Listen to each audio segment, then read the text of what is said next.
저번 영상에서는 24-25 맨유를 리뷰해보았다면 이번 영상에서는 맨유 다음으로 17위를 차지한 24-25 토트넘 리뷰를 해보도록 하겠습니다. 그럼 지금 바로 시작합니다.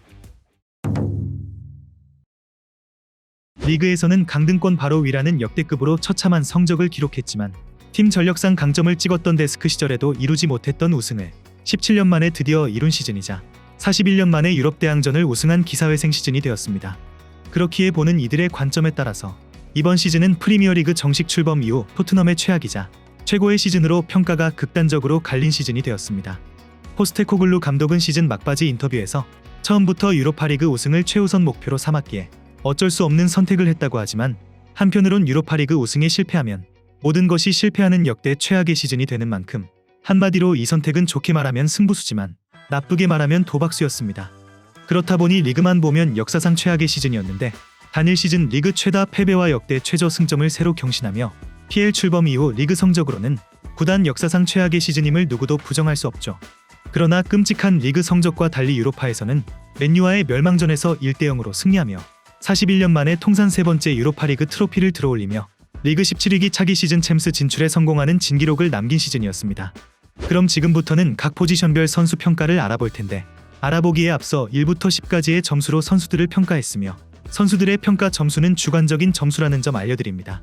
먼저 골키퍼 부문의 굴리엘모 비카리오 10점 만점에 5점입니다. 지난 시즌 엄청난 퍼포먼스를 선보이며 자신의 이름을 알렸던 비카리오는 올 시즌에는 발밑도 더 안 좋아진 모습과 선방 능력도 그닥인 모습을 보여준 시즌이었습니다. 전반기는 무난하게 마쳤다고 볼 수 있지만 후반기에는 그의 경쟁자 킨스키가 좋은 모습을 보여주면서 주전 자리를 내준 적도 있었던 비카리오는 그래도 중요할 때마다 팀을 구해낸 선수였으며 결국 토트넘의 유로파리그 우승에 공헌하고 베스트 11에도 선정되는 등 나름 준수한 시즌을 보냈습니다. 다음 골키퍼 부문의 안토닌 킨스키 10점 만점에 5점입니다. 비카리오가 불안한 선방을 보이자 토트넘이 겨울에 영입한 킨스키는 카라바오컵 준결승 1차전 리버풀과의 경기를 앞두고 이적한 지 3일 만에 토트넘 데뷔전을 치렀는데 놀라운 빌드업 능력과 6번의 선방을 기록하며 데뷔전부터 인상적인 모습을 보여준 선수였습니다. 하지만 컵 경기에서는 좋은 모습을 보여준 것과 달리 리그에서는 아직 적응이 덜 되어서 그런지 치명적인 실수를 하는 등 아쉬운 모습을 보여주곤 했죠. 아직까지 주전 자리를 차지하기엔 부족해 보이지만 다음 시즌이 더욱 기대되는 선수 중 한 명입니다. 다음 수비수 부문의 데스티니 우도기 10점 만점에 5점입니다. 전반기에는 계속되는 부상으로 인해 별다른 임팩트를 남기지 못한 우도기는 복귀에서도 좋은 모습을 보여주지 못한 선수였습니다. 작년에 좋은 모습보다는 부진한 폼을 보이던 우도기는 시즌 중반기에는 스펜스에게 주전 자리를 뺏기기도 했으나 다시 주전 자리를 되찾아 유로파리그 결승전을 포함해 많은 경기에 출전하게 되었죠. 특별히 잘한 것은 아니지만 토트넘의 유로파 우승에 필요했던 마지막 카드로서 다른 수비진들과 함께 포백 수비진을 형성했던 선수였습니다. 다음 수비수 부문의 미키 반더벤 10점 만점에 5점입니다. 반더벤은 전반적으로 부상으로 많이 출전하지는 못했으나 전략적인 출전 시간 조절을 받으면서 유로파리그에서는 풀핏으로 내내 출전할 수 있었습니다. 로메로와 수비진들과 함께 토너먼트 사실점 수비와 특히 결승에서의 결정적인 수비 장면을 만들어내며 토트넘의 우승에 크게 기여한 선수였죠. 하지만 이번 시즌 그의 유리몸 기질이 나타났는데 원정 유니폼을 단 한 번도 입었던 적이 없을 정도로 역시나 그의 단점이 많이 나왔던 시즌으로서 다음 시즌에는 몸 관리를 철저히 할 필요가 있어 보입니다. 다음 수비수 부문의 벤 데이비스 10점 만점에 4점입니다. 11년 동안 토트넘에서 자리를 지킨 데이비스는 이번 시즌 주전 수비수들이 부상으로 빠지고 그 자리들을 메꾸기 위해 노력한 선수였습니다. 이후 유로파에서는 로테이션으로 자주 출전하였지만 별다른 활약을 보여주지는 못했으나 팀이 유로파리그에서 우승하며 마침내 토트넘에서 첫 우승을 달성함과 동시에 11년 동안 팀에 헌신한 세월의 보상을 받은 시즌이었습니다. 다음 수비수 부문의 크리스티안 로메로 10점 만점에 5점입니다. 로메로가 경기에 출전하기만 해도 토트넘의 수비는 조금이나마 안정적으로 바뀔 정도로 확실히 인상 깊은 수비를 보여주는 선수 중 한 명입니다. 하지만 이번 시즌 부상으로 경기에 많이 나서지 못했고 리그에서는 팀이 역대급으로 망한 성적을 찍으면서 그의 공백이 너무나도 뼈아픈 시즌이었죠. 그래도 유로파에서는 토트넘 수비진들을 이끌고 철벽의 수비를 보여주며 우승 1등 공신으로 활약한 로메로는 토트넘에 대한 애정 높은 언행도 없고 최근에 타팀으로 움직이려는 뉴스들이 자주 뜨면서 그의 향후 거취는 지켜봐야 될 것 같습니다. 다음 수비수 부문의 케빈 단소 10점 만점에 5점입니다. 수비진들이 잇따라 부상으로 이탈하면서 토트넘이 그 자리를 메꾸기 위해 영입한 단소는 예상보다 안정적이고 괜찮은 빌드업을 보여주면서 나름 준수한 시즌을 보낸 선수였습니다.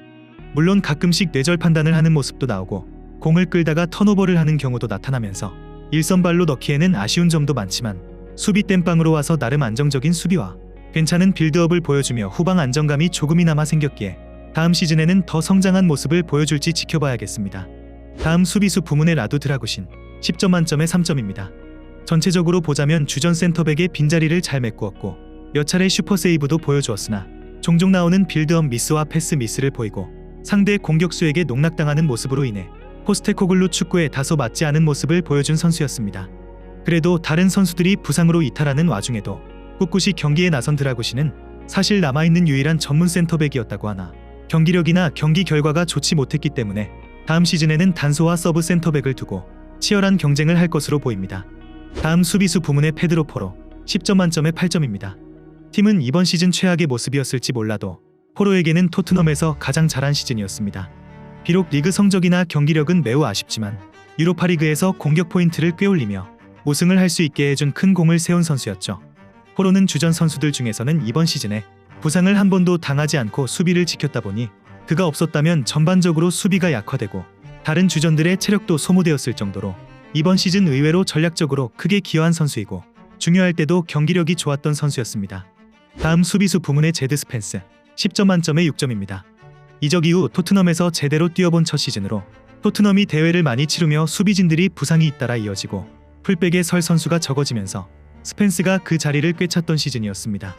포스테코글루의 스펜스 잔류가 신의 한 수였는지 이번 시즌 정말 기대 이상으로 잘 해내주었는데 좌우 가리지 않고 경기에 나왔으며 리그 중반기부터는 선발로 많은 경기에 출장하였죠.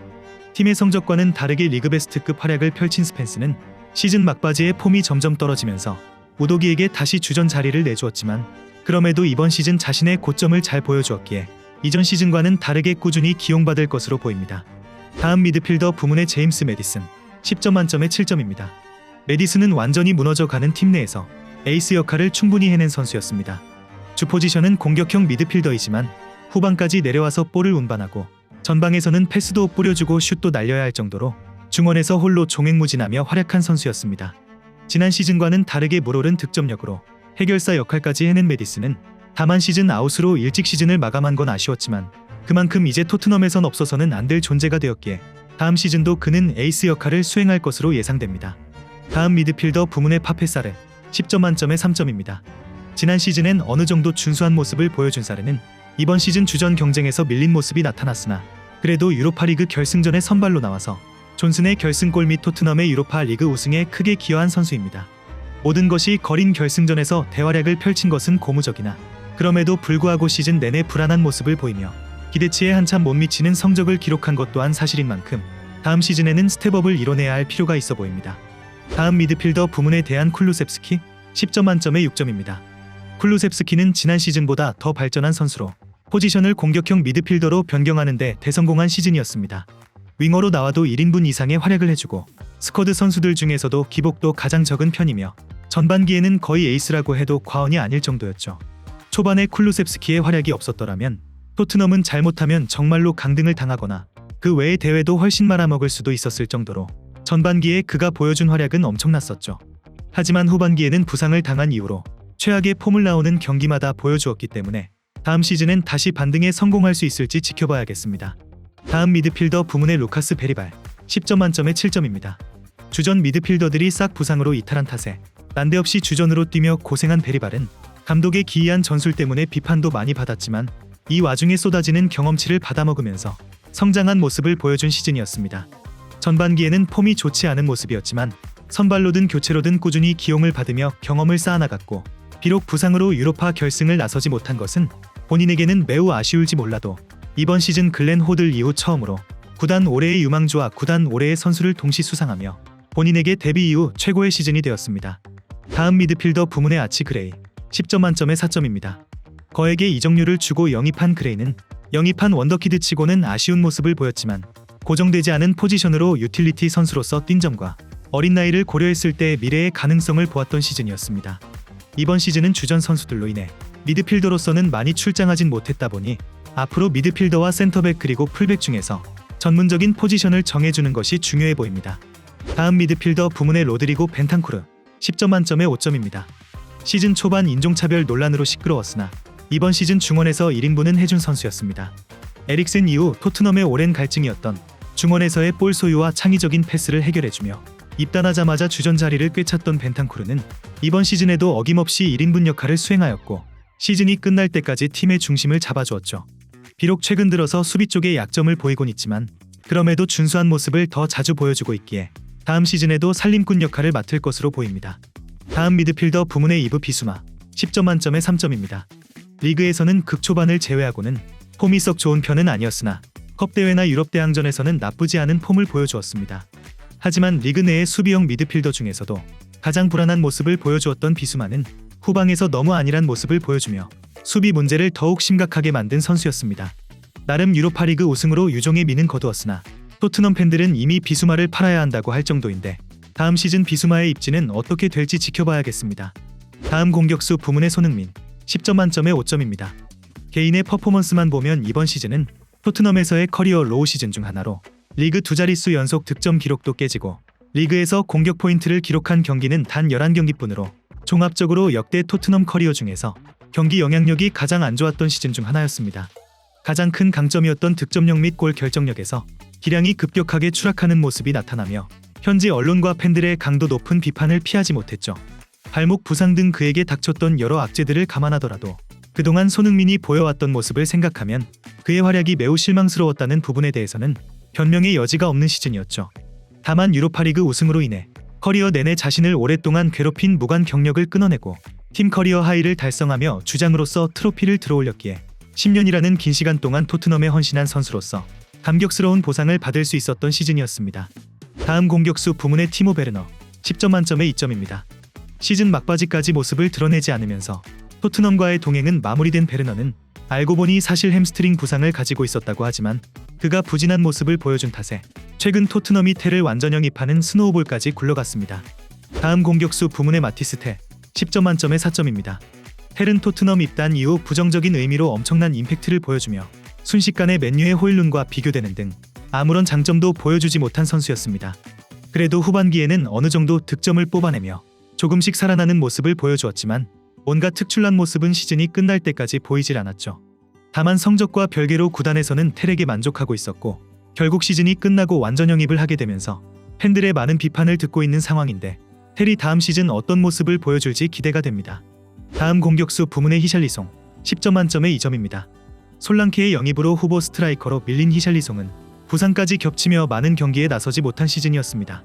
그러나 리그 후반기 팀이 리그를 포기하고 로테이션을 돌리기 시작하자 리그에서 자주 출전하여 후반기 리그 4골을 기록하면서 토트넘 리그 후반기 공동 최다 득점자가 될 정도로 활약했죠. 특히 가장 중요한 유로파 결승전에서는 매우 훌륭한 경기력을 보여주며 나름 좋은 마무리를 하게 되었다고 할지라도 이번 시즌은 부상으로 거의 통으로 날려버렸기에 사실상 토트넘의 영입 실패로 평가받게 되었습니다. 다음 공격수 부문의 도미니크 솔랑케 10점 만점에 6점입니다. 클럽 레코드를 경신한 만큼의 값어치를 조금이나마 하는 퍼포먼스를 보여주며 유로파리그 우승에 크게 기여한 솔랑케는 케인을 방불케 하는 연기를 보여준 선수였습니다. 리그에서는 본머스에서 19골을 기록할 만큼의 퍼포먼스를 보여주진 못하였지만 올해 전술 특징상 압박머신으로 기용되었다는 것에 대해 대다수의 팬들은 이해한다는 반응이었죠. 결과적으로는 16골 8도움을 기록하면서 준수한 활약을 보여주었던 솔랑케는 다음 시즌 골 결정력만 더욱 높인다면 더 좋은 모습을 보여줄 것으로 예상됩니다. 다음 공격수 부문의 브레넌 존슨 10점 만점에 7점입니다. 이번 시즌 토트넘 최고의 선수 중 한 명으로 선정되어도 전혀 이상할 것이 없을 정도로 존슨은 이번 시즌 최고의 시즌을 보낸 선수였습니다. 유로파리그 결승전 결승골을 포함해 18골 7도움으로 해당 시즌 활약한 토트넘 우승 공신 중 한 명으로 초반 6경기 연속골을 넣은 이후 한동안 부진했고 전무한 경기 영향력은 시즌 내내 여전했으나 월클급으로 발전한 위치 선정 능력으로 시즌 후반 중요하면서도 넣어줘야 할 골들은 전부 넣어주었죠. 특히 유로파 결승에서 결승골을 넣은 존슨은 지난 시즌에 비해 많이 성장한 모습을 보여주었는데 다음 시즌은 더욱 좋은 활약을 보여줄지 기대가 됩니다. 마지막 공격수 부문의 윌손 오도베르 10점 만점에 4점입니다. 전반기에는 부상으로 경기에 나서지 못한 오도베르는 부상에서 복귀한 후에도 좋은 모습을 보여주지 못한 선수였습니다. 좋은 드리블 툴을 가진 오도베르는 확실히 드리블은 뛰어나지만 다른 부분에선 부족하다 보니 다음 시즌에도 좋은 모습을 보이지 못한다면 토트넘에서 살아남기에는 쉽지 않아 보입니다. 이렇게 지금까지 24-25 토트넘 시즌 리뷰를 해보았는데 고난한 시즌 끝에 천금같이 찾아온 제도약인 만큼 이번에야말로 이적 시장에서 챔스티켓과 자금으로 선수들에게 미리미리 부지런하게 어필하고 움직여서 다음 시즌을 철저히 준비해야 될 것으로 보입니다. 여러분들은 24-25 시즌 토트넘에 대해 어떻게 평가하시나요? 댓글로 많은 의견 남겨주시면 감사하겠습니다. 그럼 이번 영상은 여기서 마치며 지금까지 에띵이었습니다.